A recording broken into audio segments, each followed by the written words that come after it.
Crime, Wine, and Chaos contains adult language and graphic content. Listener discretion is advised. Hit us with your best shot, Chaos Kids. I'm Amber. And I'm Naomi, and this is Crime, Wine, and fucking Chaos.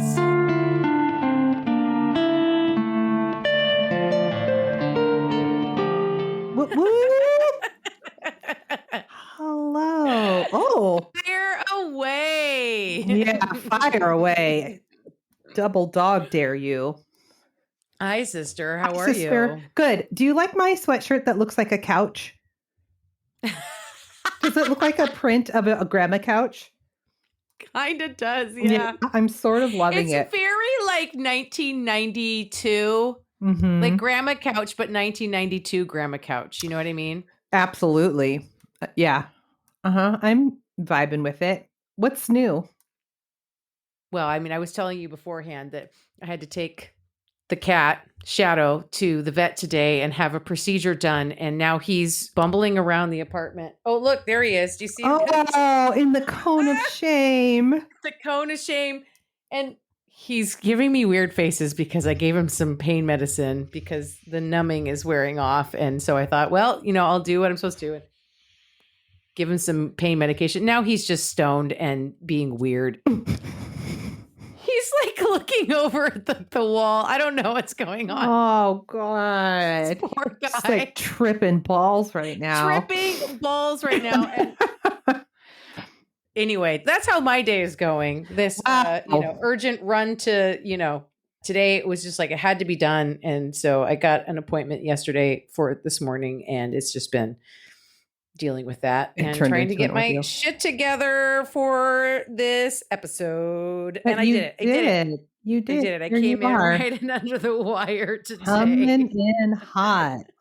Yep. How about you? What's going on with you? Oh, shit, not a whole lot. I survived Hell Week and I'm just kind of recuperating, and I'm not going to give away my story today, but this one it's been a slow research all week. I've been binging a docuseries. So it's fresh on my mind and I'm excited to share that with you. A docuseries, huh? Yeah. Whoa, man. Does it involve aliens and cloned babies? I wish. Is that a thing? Holy shit. What channel is that on? I just watched this with some friends of mine the last couple of days. It's called Retell. It's on Netflix. It's a new-ish docuseries on Netflix that just dropped, I think, fairly recently. And it's about the Raelians. And anyway, no. It's a cult. Okay. So it sounds like you've got that one in the works then.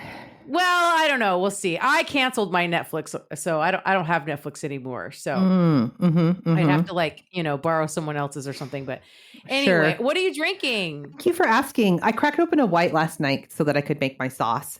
So, okay, this is kind of dorky. I think it's pronounced Oshun, but it's Oshun. Okay. It's a white wine from South Africa.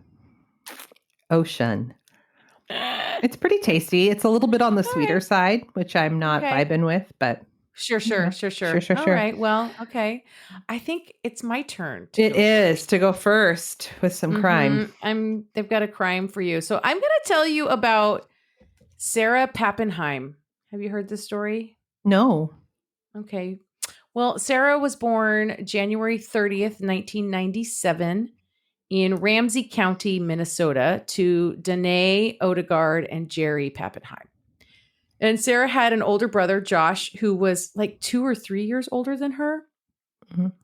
When Sarah was in the second grade, the family moved to Redding, California. And as Sarah grew up, she turned out to be a very gifted musician. Wow. Specifically the drums. And while attending Foothill High School, Sarah was in the jazz band and the marching band. Her band teacher said she was bright and loved playing the drums. She was proud of it. She felt strongly about being a female drummer since that's a scene mostly dominated by males. I was just going to say, I love a gal on the drums. There's nothing fucking cooler. Yeah. Right. And she was good at it. She became a leader in the school band, and she loved blues, classic rock, and was a huge David Bowie fan. Oh, I love her. Mm-hmm. She also actively participated in the drama department and in her community. A mom of two of Sarah's friends said that Sarah was an amazing individual. They all called her Happy Pap. Oh, cute. Right? And Sarah was smart. From what I can tell, she was all the things. She was smart, talented, savvy, funny, kind, and very pretty. It was 2016, so it was after she graduated from high school. Her brother, Josh, died by suicide. Oh, no. Oh. And as you would imagine, this was devastating for Sarah and her family. Yeah.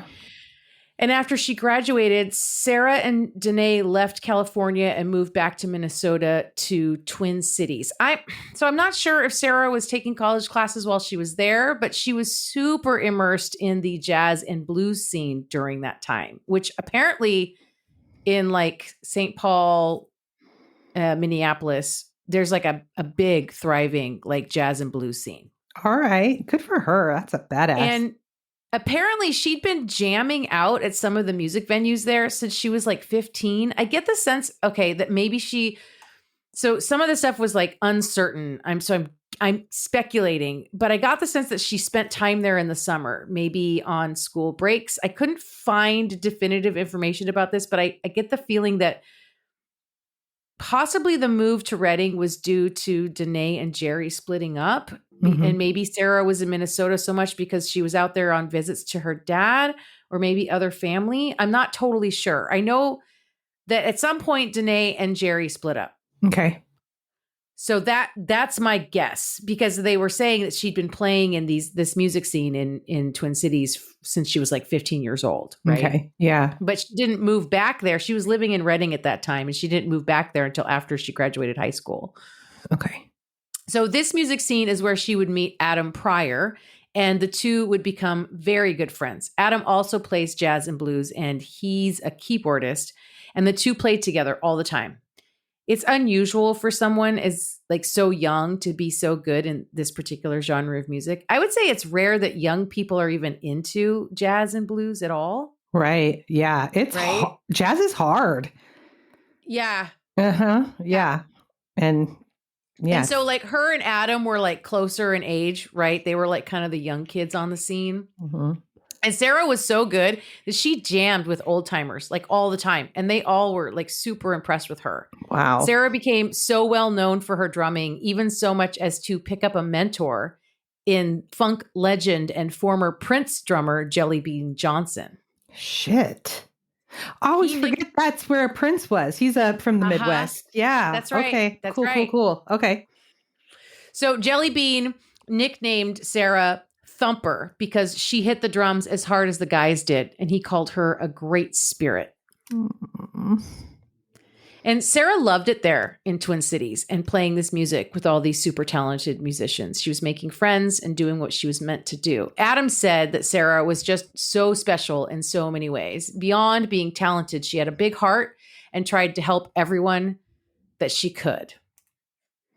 And Sarah was haunted by the death of her brother, Josh. Mm-hmm. She carried it with her every day.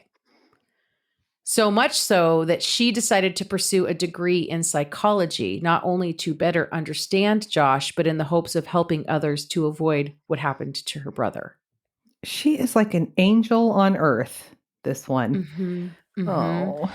So Sarah was off on an adventure, even though she loved the music scene in Minneapolis and it would hurt her to be away from it. In 2016, she moved to Rotterdam in the Netherlands to attend Erasmus University and study in the Department of Behavioral and Social Sciences.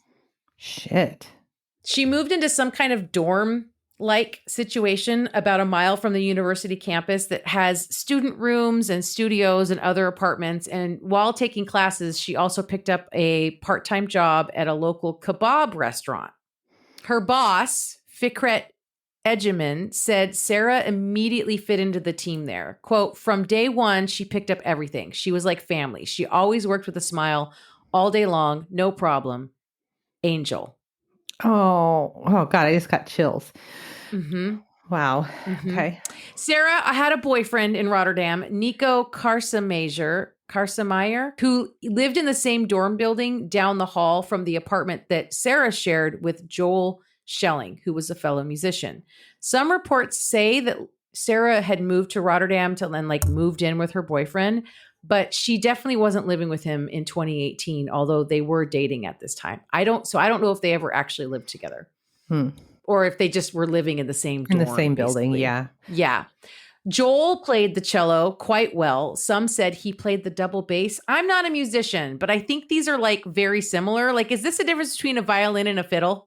I think it's the difference between a violin and a fiddle. And it's really just like how you play it, whether you call it a double bass or you call it a cello. Probably. Right? Yeah. Sure.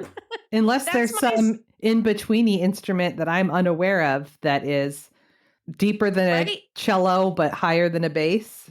Right? Yeah. Interesting. All right. Okay. So music is the thing that Sarah and Joel connected on. In November of 2018, Sarah wrote a tribute to her brother on Instagram, and it reads, November 13th, 2018, today would have been your 23rd birthday. The time without you here has been unbearably emotional. It's been over 2.5 years, but it still feels like yesterday. I wish I could understand, but in some ways, I hope I never do understand it because I never want anyone to feel as bad as you did. Oh. Yeah. And the next month, in early December of 2018, Sarah started texting her bestie Adam and her mom stuff about Joel that made them both a bit concerned. Uh-oh. And this is the roommate, not the boyfriend, right? This is the roommate, not the boyfriend. Nico is the boyfriend. Joel is the roommate. She told him that. So like they basically shared an apartment. They each had their own bedroom, and then they shared, like kitchen, living room, bathroom, whatever. She told him that Joel got mad, like a lot. All the time, he was mad about something, usually people. And when Adam or her mom expressed concern for her safety, Sarah reassured them that she was safe and that Joel was her friend, and that when he did get angry, she was the only person who could calm him down. She said they would talk about music all night long, and they really clicked on that. But then as time went on, Joel was just getting like highs and lows. And so I think Sarah was really just trying to be like a good friend to him. Some of her texts to Adam did seem weird to him, and he asked her like, what's going on? And she replied, I work full time and I have full time and I have school full time and everything is just so fucked up right now. My roommate told me he's going to kill 3 people, so I'm going to have to go to the police. Oh my God. Yeah. Yeah. But Sarah never expressed to Adam that she was in danger or that Joel was threatening her. Mm-hmm. And I wonder how much her studies and her compassion and her like need to understand like mental health problems was like making her think that that she could like, like help Joel through this stuff because she was, you know what I mean? I was just thinking that, or like the guilt of like, if she doesn't, like she doesn't want a what if to be weighing on her again of like, you know what I mean? Like, I can imagine it's important for her to be present, be there, figure out what's going on. Don't let someone you care about go into a dark place by themselves kind of thing. Yeah. Right. Totally. Yeah. Exactly. Mm-hmm. And then Adam tended to believe that she was probably safe because he didn't feel like she was in danger, just that Joel had a temper and got mad at some people. And he also trusted Sarah and knew her to be, responsible. So, she would go to the police if she felt it was necessary and it would get taken care of. Right. Later, it would come out that Sarah had called a hotline to report people showing disturbed behavior. It's literally called the Disturbed Persons Reporting Center or something like that. Or maybe that's like the literal translation from Dutch or something. You know what I mean? Yeah. Sorry, that's not funny. Sometimes literal translations are kind of funny, but kind of funny. Yeah. Aid workers visited Joel twice, but they saw no reason to intervene immediately. He showed no acute problems. He looked well groomed. He was approachable and he had a clear mind. Mm-hmm. And at some point, Sarah did report to some authority, maybe the same reporting center that she had already contacted, that Joel told her he wanted to become a serial killer and that it was time for revenge. Oh, God. Where's this kid's parents? Do we know? No. Okay. Not really. All right. But the social workers did not take immediate action and did not inform the police. Okay. Sarah's mom, Danae, said she told Sarah not to be around Joel, but Sarah wasn't having it. Sarah said, "Mom, he's my friend. I'm his only friend. He would get angry, but I can always talk him down and change his mind." She's his only friend. That's what Sarah said. That's a red flag. Yeah. Yikes. That's a lot of pressure for one person. Right? Yeah. Danae reiterated to Sarah that she needed to get out of there because he seemed dangerous. And so Sarah told her mom that she was going to go get some clothes from her apartment after Joel left for class, and she was going to go stay with Nico. Okay. On December 12th, witnesses heard arguing and screaming coming from Sarah and Joel's apartment. And later, Rotterdam police received a call from Joel's mom. Oh. She told them that Joel, had called her and said that he stabbed one of his roommates. Isn't she his only roommate? Yes. Okay. Oh, no. The police went out to Sarah and Joel's apartment, and what they found was fucking horrible. This is the bad part, guys. Okay. Sarah was found in the bathtub, stabbed and beaten. She had 37 stab wounds and cuts all over her body. Oh, my God. The police tried unsuccessfully to revive her, but Sarah was pronounced dead at the scene. It's speculated by her family that it was when Sarah went to get more clothes, thinking that Joel was not at the apartment, that the altercation took place that led to Sarah's murder. Oh, my God. These poor Danae and Jerry, both of their children. Yes, exactly. No. Exactly. I know. God. Exactly. Police had a very clear and obvious suspect, and they immediately jumped to tracking down Joel, who was not in the apartment when they arrived. He was discovered to have boarded a train heading out of Rotterdam and was subsequently arrested when he got off the train about 65 miles south of Rotterdam in the city of Eindhoven. He had his cello/double bass with him, and another traveler on the train filmed the whole arrest. Oh. Okay, nosy Nelly, but okay. I know, right? Cops surrounded Joel and cleared the platform while they examined his instrument case.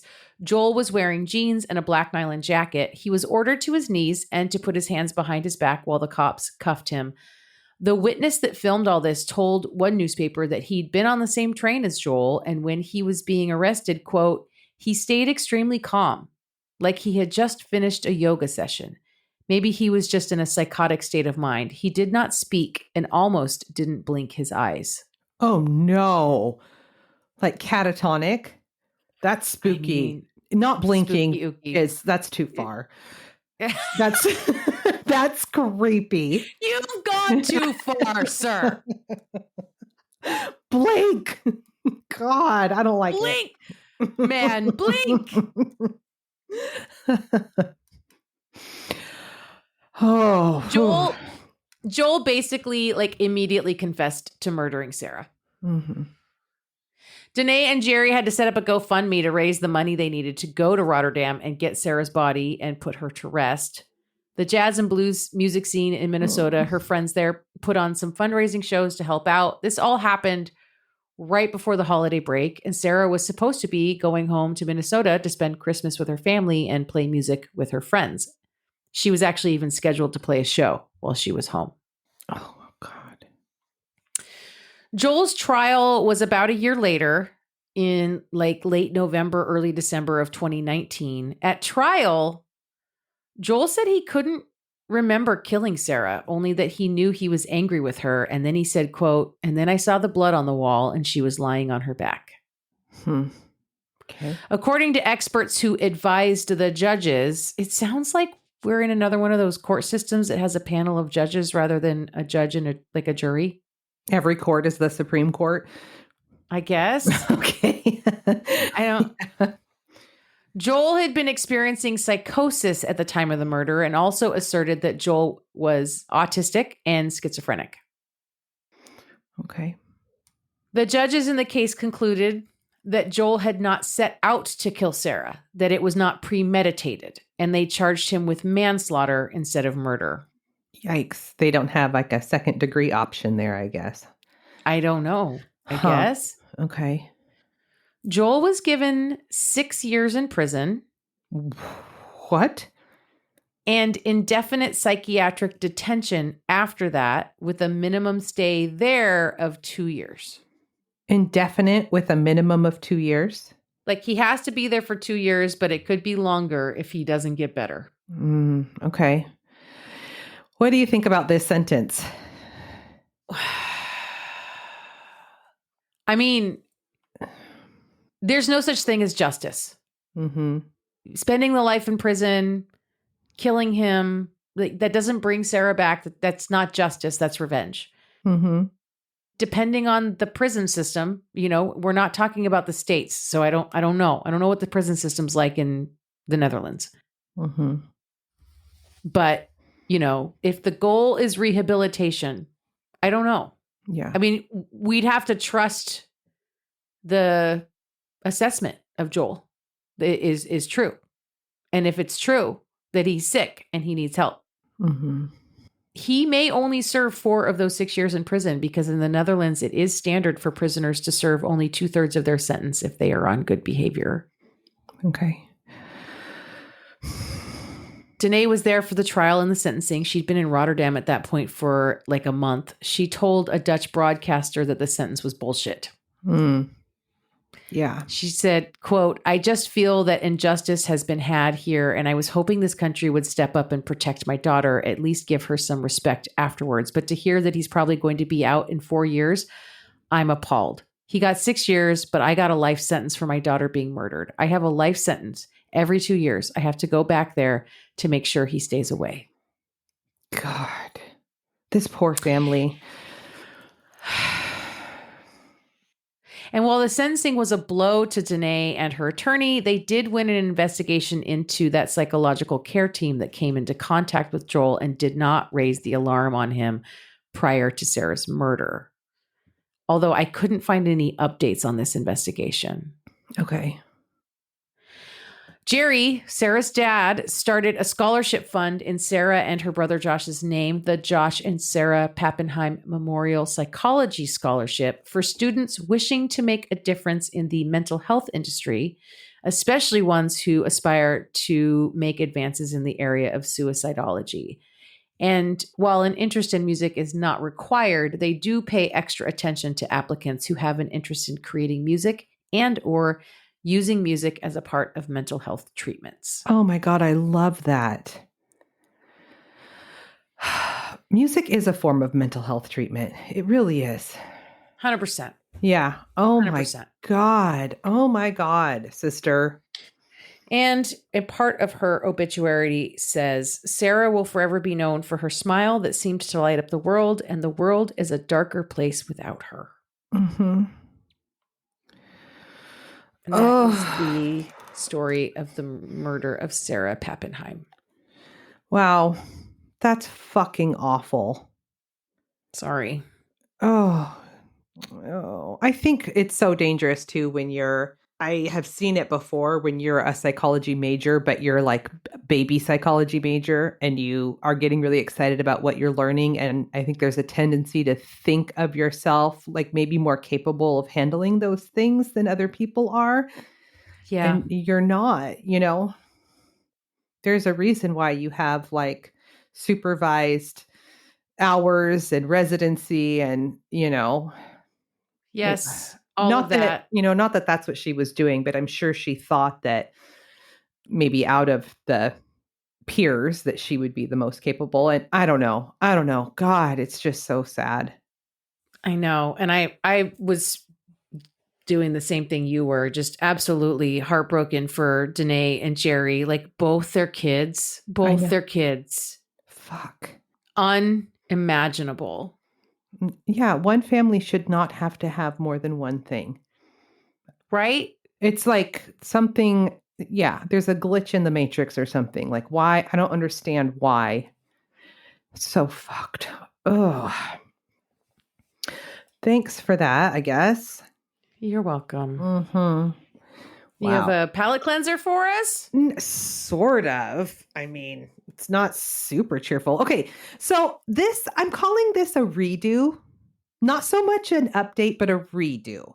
So I'm not cheating. I want to set the record straight here. And Okay. in the baby days of the podcast, I think year 1, Okay.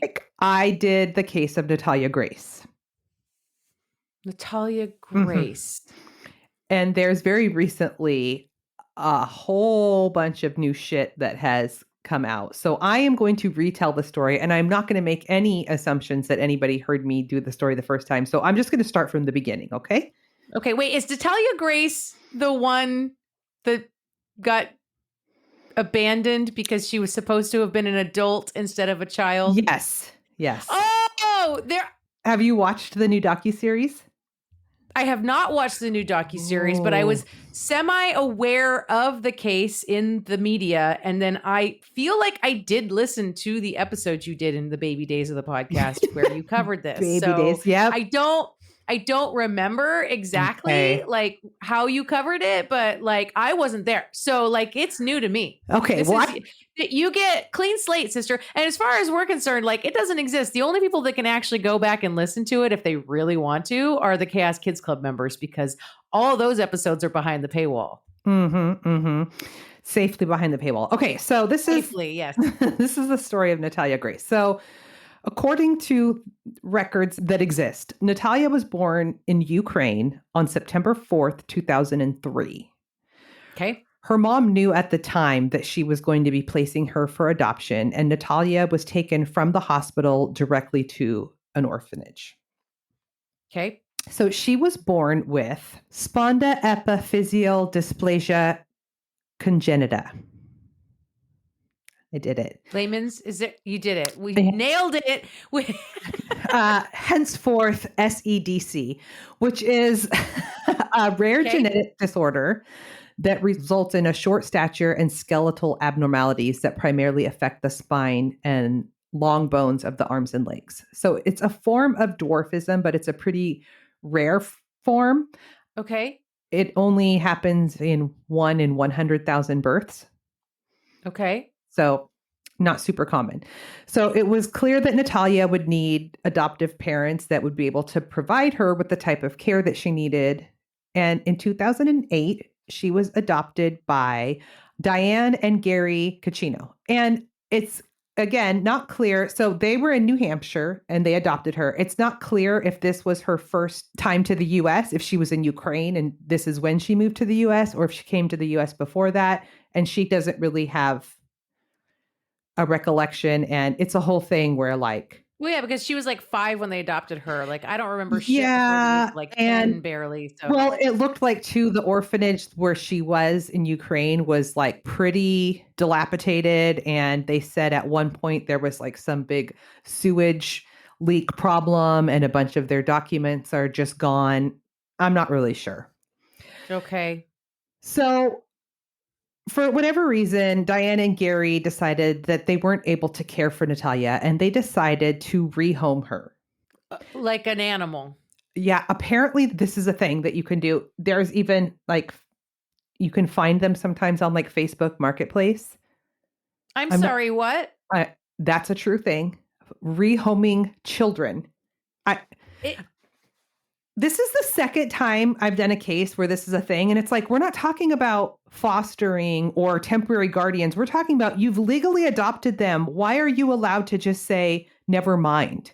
I mean, okay. So, it's tangent. You know that back in the day, like there used to be, we had orphanages and shit when that was like when that was like a thing, right? Mm-hmm. Orphanages used to be a thing and they just aren't a thing anymore. We got the foster care system and it's a whole new fucking setup. But like orphanages used to be a thing, and then like nunneries where they would take care of children was a thing. And like I've definitely read multiple stories of like old-timey stories where like parents would just like drop their kids off there and leave them there for a while and then like come back and get them sometimes. You just need like a vacay from being a parent. Or like, I can't afford them right now. I'll come get them when I can afford them again or something. Like it's very weird. Wow. But like, is there a statute of limitations on this? Like, because like, obviously you can't do that anymore. Like you and I as parents, there was never a time where there was a place where we could just like decide we didn't want to be parents of the kids that we birthed anymore. No. But, like, adopted parents can do this? It's weird. Yeah, I don't know. It's legal? Apparently. Listen, I don't know. I didn't take a deep dive into those laws. I think it's very odd. Yes, the idea of rehoming a child like it's an animal. I can't. Okay. Okay. So they rehome her. So they're like, no. So at the time, there was a couple who they were also little people and they wanted to adopt Natalia. They had even spent some holidays with Natalia. She was super close to their daughter. They were really like geared up to adopt her. But ultimately, they like didn't win. And she was adopted by Christine and Michael Barnett instead. Oh, here we go. Here we go. These people. Here comes rich white lady. Okay. So Michael and Christine had been married for 15 years at the time. They had what Michael later described as a perfect marriage, to which I say, bullshit. There's no such thing. There's no such thing. Okay, Michael. Oh, and Michael is, we'll get to it. He's not well. Okay. They had 3 biological sons, Jacob, Wesley, and Ethan. They lived in Indiana. So they got the news that they were able to adopt Natalia, and the entire family heads to Hollywood, Florida, to the adoption agency Adoption by Shepherd Care to pick Natalia up. Okay. And at what point, how old is she at this point? How long did that first couple in New Hampshire or whatever have her? Like 2 years. So I think she's presumably 6. She's 6 or 7, because you said she was born in 2003. She was adopted in 2008. Mm-hmm. They had her for 2 years. So she would be almost 7 at this point. Maybe. Like, that's the point of this whole story is like, you tell me. No, but yes, she's between the ages of 6 and 8 at this point. Okay. Okay. So Christine and Michael's son, Jacob, has autism. And not only that, but he's a genius, like a legit fucking genius. And Christine had just written a book about Jacob called The Spark, a mother's story about nurturing genius and autism. I feel like I want to vomit right now. Oh, it gets worse. Okay. Christine, she also went on to start her own like in-home daycare specifically for other children who have autism, which gave them a chance to connect with each other and for the parents to connect, with other parents. And in this book, Christine talks about Jacob having an incredibly high IQ and his ability to do physics at a young age. And several people who have read the book, I haven't, say that Christine is basically giving herself all the credit for Jacob's genius. Like, it wasn't about Jacob. It was about how she got him there, how she created a genius. Because she knows how to maneuver through autism. This is another one of those like by proxy situations. One of those like pathologies by proxies. Uh-huh. Yeah. Not just Munchausen, because there's other versions of this. This is like some, not Munchausen's by proxy, but like whatever the polar opposite of that is. Yeah. It's like success and pride and pedestaling by proxy. I don't know how else to. Well, living vicariously through your children and Jacob is a legit genius. Like, he is some sort of like prodigy. And he just is, but he would have been either way. So anyway, sure. So she gives herself all the credit, saying that with the diagnosis of autism, that things could have gone horribly wrong for him and that she was able to nurture the genius out of him. Sure. They go to get her from this agency, and the entire family spends the day at Disney World. And they stay the night in a hotel in Florida. And it's when they're back in their hotel and Christine is giving Natalia a bath that she starts yelling for Michael to come into the bathroom. She's like, freaking out, right? So when Michael comes in, Christine is upset and she's like gesturing for him to look in the tub, like blah. And when he does, he sees that their 6-year-old is what they were told by the adoption agency at this time. Their 6-year-old daughter, Natalia, has full pubic hair. Okay. I recall this. This part of the story. Yes. Yes. So this obviously kind of rattles them, but they're like, okay, that's all right. No biggie. A few months later, when they're back home in Indiana, the Barnetts claim that they learned that Natalia has started her period and that she has been hiding it from them. Okay. Then the Barnetts take her to the family doctor, and this doctor puts them in contact with another family who has a child who's around the same age as Natalia, who also has the same dwarfism that she has. Okay. And so they set up a play date with this little kiddo, Therese, and the parents notice that Natalia seems much bigger than this girl who is her age, and that Natalia is also more articulate. Okay. So they start to suspect that Natalia is much older than her records say she is, and they think that she might actually be an adult who is pretending to be a child.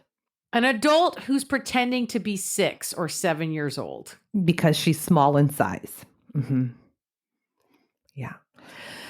So even though Natalia had been living in the U.S. with I think it's Sacconis, for 2 years prior to being placed with the Barnetts, they also think it's strange that she has no accent and that she is unable to speak or understand any Ukrainian. Which I don't necessarily think that's strange at all, because if this is correct, and again, nobody knows for sure, if she was approximately 3 years old when she came to the U.S., like, that's when kids are just learning how to speak anyway. There's not going to be an accent. Right. And there's also going to be a real quick loss of the ability to speak Ukrainian if she's not around it. If she's not being spoken to that daily. Right. But of course, they're saying this from the perspective of, yeah, she's been here for 2 years, but she's also an adult. So, okay. At one point they were like, in addition to this other little kiddo that had the same kind of dwarfism, they were paired up with some lady who was from Ukraine and spoke Ukrainian. And they thought, oh, cool, like, we'll invite her over for dinner and maybe that will make Natalia feel connected. And the lady was just talking and Natalia had no idea what she was saying. So, they're just, all these things they're stacking together to say, like, who is this person, right? So 5 months into her being with the Barnetts, they start to say that Natalia is violent and she's trying to kill them. They say that she is urinating and defecating on the floor. She's hiding knives under her bed, and she even tried to poison Christine by putting pledge in her coffee. I mean, I don't think this is...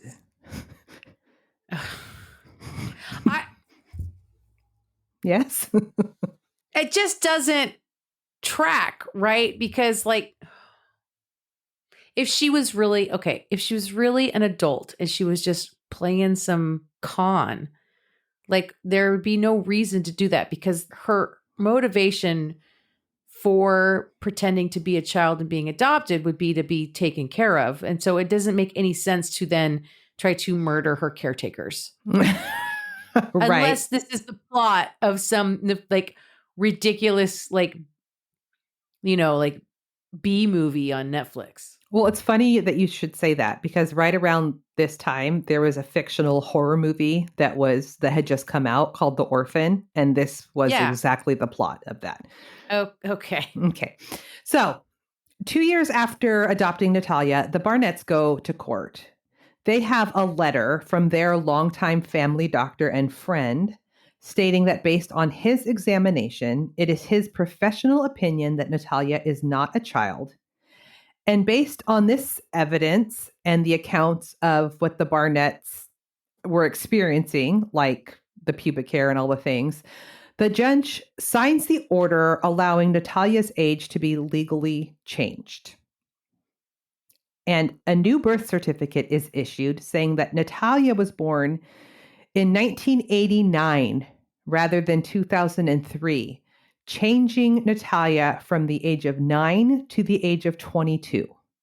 Whoa, that's quite a leap. Mm-hmm. Mm-hmm. Yeah. So the Barnetts then rent her an apartment, get her some groceries, and leave her there. Right. Mm-hmm. Right. That's what else do you do? That's... Mm-hmm. It's clearly the next step. Yep. And all the while, Natalia is maintaining that she is a child. And she's like, what the fuck am I supposed to do? She's just like living in an apartment by herself. So basically, this is where my story ended the last time I told it. And it was like, Right. who the hell knows? Is she a kid? Is she an adult? And in the court of public opinion, people were really feeling for the Barnetts that they just got swindled by this psycho. Right? Okay. So here's what the latest is. Okay. Okay. While at the first apartment, which was in a very rough neighborhood in Lafayette, she received several complaints from neighbors because she would just wander into other people's apartments, like looking for people. And she was eventually evicted from there. So the Barnetts rented her another apartment. And this time, after dropping Natalia off at her new place, the Barnetts packed up and moved to Canada. Right. At one point, they had failed to pay her utility bill, and Natalia was without power for a week. Okay. And keep in mind, even if she is an adult, this apartment is not suitable for a little person. She's on the second floor. I think it's a total of 17 stairs to get up. She can't reach the counter. She can't reach the shelves in the fridge. Like, there's no accommodations here. No. This is like a dilapidated, this is the cheapest place we could find. Good luck with your life. Bye-bye. Wow. Yeah. And it's also during this time that Natalia is attending some kind of adult learning center. I think the Barnetts set this up to possibly like so she could get her GED or something. And the staff at this facility says that she absolutely doesn't have the education or language skills at all of an adult. And she seems very childlike. Right.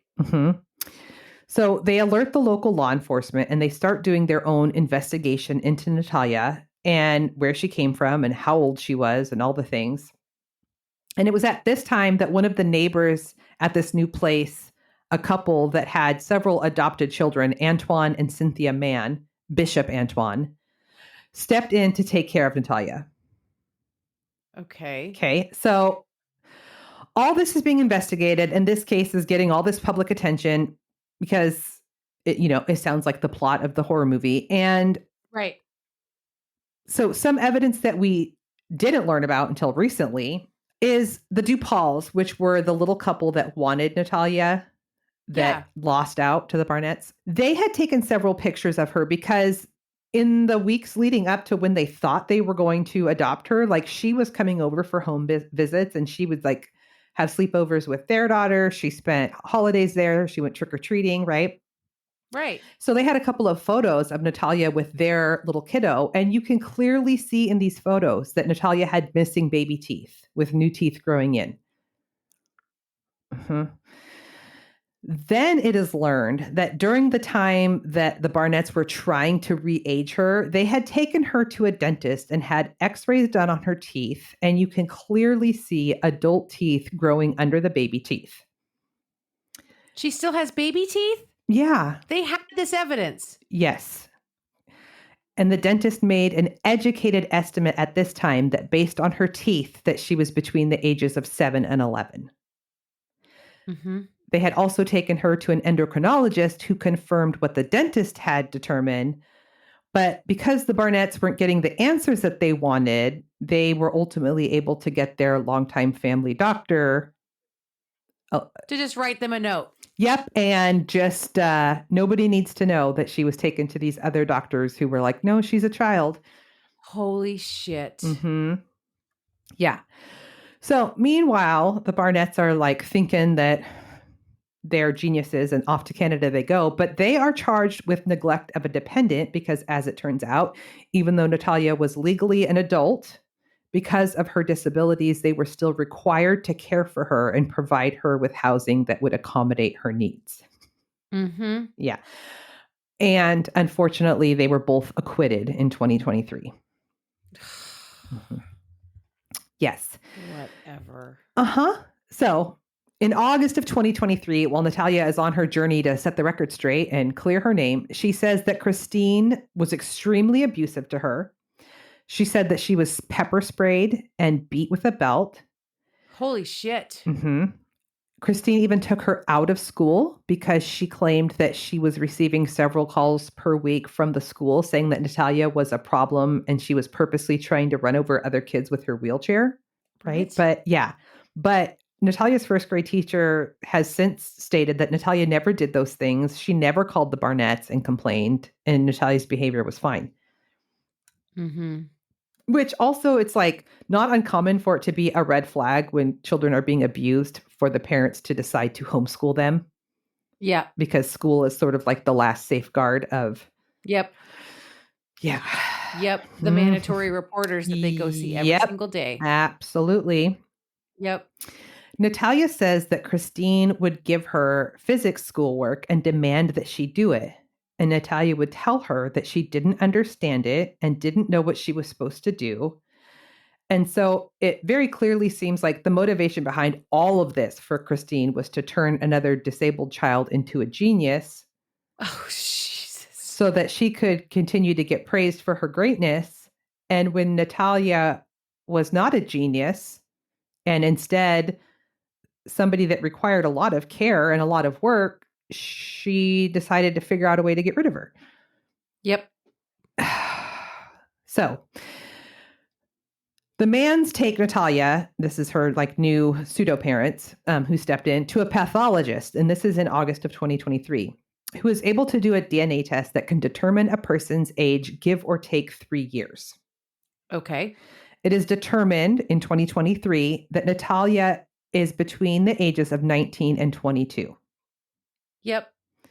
The Barnetts made her 22 in 2012, which means she was actually around 9 years old when she was dropped off in an apartment to live as an adult. I can't believe those fuckers got acquitted. That is like Marla being in her own apartment. Grocery shopping, cooking dinners, knowing to lock up at night. What the fuck? Like, this is crazy. These people suck. Crazy. So the Manns adopted Natalia in 2023. I think, well, one, Natalia's last name is still Barnett, and that bothers her, and she wants them to legally be mom and dad. But I don't know how much it matters because now she really is an adult. So she's not like being, adopted in the way that we think, but still it was important to her. And I think there's something brewing on Natalia's end, possibly with a civil case. I have no idea what the statute of limitations are for child abuse in Indiana. Right. But it seems like she's got something up her sleeve. Michael is fucking nuts. He and Christine divorced, and he hasn't seen 2 of his sons since 2015. Jacob lives with Michael, and Jacob has said that he never received any of the money that Christine got for the book, even though she promised him some. And it's really sad. Like, Jacob is living in Michael's basement, and it looks like, an unfinished basement. And he looks like, I think he's kind of unemployed and literally just like living in a basement. And he's got these like long physics calculations written everywhere on the wall. He's got a beautiful mind situation going on down there. Yes. Just wasted. Yeah. And so, that is the case of Natalia Grace.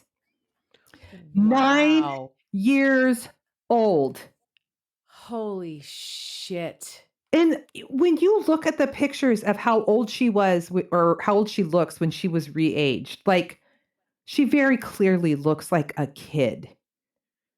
Like, what children don't judge. I have no idea. Children do not just look like short adults. No. Like, she had little kid features. Oh my God. That is fucking wild. Once again, the white savior lady comes in and then turns it all to shit because it doesn't go the way she wants it to. Oh my God. Yeah. I mean, it's so fucking gross. Even when they were doing their depositions before they got acquitted and they pulled up text exchanges between Michael and Christine, Christine more than once referred to Natalia with the M word. Like, not only was she super not pro fucking disabilities, but she was full on bigoted. Oh, You know? yeah. Like that damn little M word. Hmm. Wow. Yeah. It's just so. And the thing is, too, is like this kiddo started off in what may likely have been a very abusive, what looked to be a very dirty orphanage in Ukraine, then got rehomed more than once of people not wanting her. So even if she was like urinating on the floor or running over other children, it's like she's got some serious fucking trauma. And at no Right. point is anybody getting her in therapy. Like, Right. it would have been totally Right. okay even if she was doing those things. It would have been understandable. Right. God. Ugh, some people. I'm still annoyed that they got completely acquitted. Like they didn't get anything. Well, I hope Natalia does get something out I of do them too. And I feel civilly because terrible for that other couple that really like they you had spent really wanted her. It yeah. reminds me of the story you told about the lesbian couple that like Hart went family. off the cliff with all the kids. Yeah. Yes. Mm-hmm. Like there's somebody who wants these kids. Mm-hmm. Like there's somebody who wanted her, like really wanted her, already bonded with her. Mm-hmm. And fully understood her needs. Yes. Uh-huh. Yeah. But they didn't win. Correct. Like we're trying to buy a house here. Like we didn't get the winning bid. Like what the fuck does that even mean? I have no idea. I think that from what it looked like, the Barnetts had an awful lot of money. And I know that Christine made a lot of money off that book. It's just gross when people use their children as like their own decorations. It's just fucking gross. Hate it. Hate it. Fucking hate it. But I love that you redid that and we got an update on that. That's some good stuff. So I'm glad that Natalia's in a better place. I'm glad she's got parents who love her and are helping her. And yeah, for sure. So at least it ended kind of well. Yeah. I hope the Barnetts get theirs. Wow, sister. We did it. We sure did. We made it. We did. We're on all the things. Go find us. Go find us on all the things. Go write us a review on that Apple Podcast app because we had one the other day I saw that was new and it was so sweet. It was so sweet. And it made my day. I love it when that happens. Give us a review wherever you listen to us. And if you want that bonus content, we have a new bonus episode every month. And all you got to do is join the Chaos Kids Club. $5 a month. It gets you a bonus episode and virtual wine night every time we get 10 more. Hey, we got to schedule that. We have another virtual wine night to get on the books. And let's talk about it for 3 more episodes first, though. How about that? You know what? You could also be proactive. You're about so it. good at that. You're so okay. I can't even find a goddamn picture. Like, what am I doing with my life? Oh, sister, I love you so much. Love you so much. That was so chaotic. Goodbye. Bye-bye.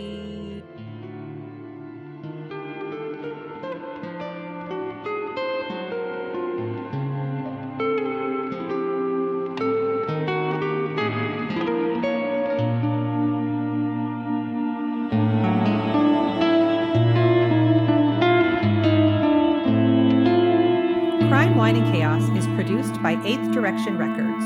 Artwork by Joshua M. Davis. Music by Paul Abner. If you would like to support the show, you can visit our Patreon page at Crime, Wine, and Chaos /Patreon. Cheers. By the way, I fucking love your pants. I love rainbow shit too, man. It's just, you can't not be happy when there's a rainbow. Okay, so. That's great.